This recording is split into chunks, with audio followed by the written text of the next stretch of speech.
मेरे दोस्त, मेरे साथी, अस्सलाम वालेकुम। मैं आफ़ियत से हूँ, अल्लाह का शुक्र है मैं ठीक हूँ। उम्मीद है कि आपकी ईद भी बेहतर आफ़ियत और सहूलत के साथ अपने बच्चों के साथ गुज़र चुकी होगी। एक नई सुबह हो चुकी है।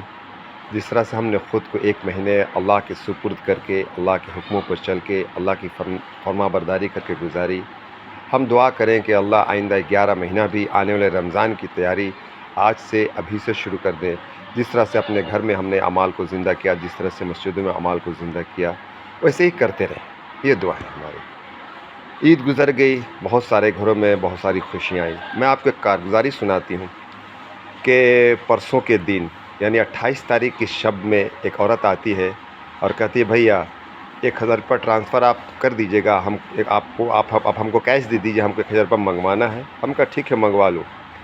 जब उस औरत ने फ़ोन किया तो कह रही, अम्मा बउआ का और बेटी का नतनी का कपड़ा ना आया है। तो माँ पूछती काहे? तो कहती है ना ला के दीन है, पता ना काहे ना ला के दीन है, गुस्सा है, आए नहीं है। तो अम्मा 1000 रुपया भेज दे, बेटी का और बेटा का कपड़ा ले आवें। बेटा की उम्र 1.5 साल है, बेटी की उम्र 2.5 साल है। भाई चाय की दुकान पर जो मैंने सुना तो पूरा वजूद मेरा लरज़ चुका। लगा कि जो चीज़ भी अब तक ईद की तैयारी मैंने की है सब ज़ाया हो गई, सब हराम हो गया। हमने उसको रोका और पूछा, बाबू क्या बात है? एकदम 17 से 18 साल की बच्ची है, 19 साल की बच्ची है, अपने बच्चे को गोद में लिए भी कहती है, भैया क्या बताऊँ? हम कहा नहीं बताओ तो सही। तो बैठ के ज़ारो कतार रोने लगी और कही, भैया रमज़ान तो जैसे तैसे गुज़र गया, लेकिन ईद का दिन है, सारे बच्चे के बदन पे कपड़ा है, मेरा बच्चा बेकपड़े का है, भैया हम अम्मा से पैसा मंगवाया है।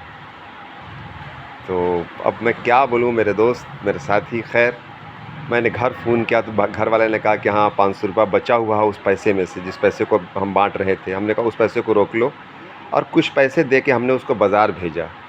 और बाज़ार भेज के जो उसने बच्चे का कपड़ा लाया और लाकर जो खुशी उसके चेहरे पे मैंने देखा, और जो एक अजीब खुशी बनी मुझे, ये तो मानी हर आदमी में आपको हैरत होगी और हंसी भी आएगी कि पहले रात की दुल्हन के चेहरे पे ऐसी खुशी नहीं होती है जैसी खुशी उस औरत के चेहरे पे हुई। और जब उसने कपड़ा दिखाया और मैं खुश हुआ, फिर मैंने बोला कि बच्चा को कपड़ा पहना के ईद के दिन मेरे पास लाना। और जो बच्चा ने कपड़ा पहना, जो दौड़ के मेरे आप साथ आया, आके मेरे कलेजे से सट गया। ऐसा लगा कि कोई अपनी औलाद आके सट गई, कोई अपना नाती, कोई पोता आके सट गया। तो मेरे दोस्त, हमने मस्जिद में पैसे बांट दिए, कई करोड़ बांट दिए, कई हज़ार बांट दिए, कई लाख बांट दिए, लेकिन मस्जिद के पड़ोस में मेरी दुकान के सामने वो घर है, मेरे दुकान के सामने वो घर है। और इस हाल में घर रमज़ान गुजार दिया जैसे तैसे करके। आज उसके तन पे, बच्चे के तन पे कपड़ा नहीं है। मेरे दोस्त मैं क्या बोलूँ, आज तो हमें एक निज़ाम को बनाना पड़ेगा, एक निज़ाम मुस्तफ़ा बनानी होगी। हमको मस्जिदों के अंदर उस सेटअप को खड़ा करना पड़ेगा जिस सेटअप की वजह से हमारे घर के लोग भीख मांगने पर तैयार ना हो, और अपने माँ के पास फ़ोन करके ईद के दिन फ़ोन करके ये ना कहें कि अम्मा कपड़ा नहीं आया, बच्चों का पैसा भेज दे। मेरे दोस्त, इस पर गौर करो, सोचो, समझो, गौर करो।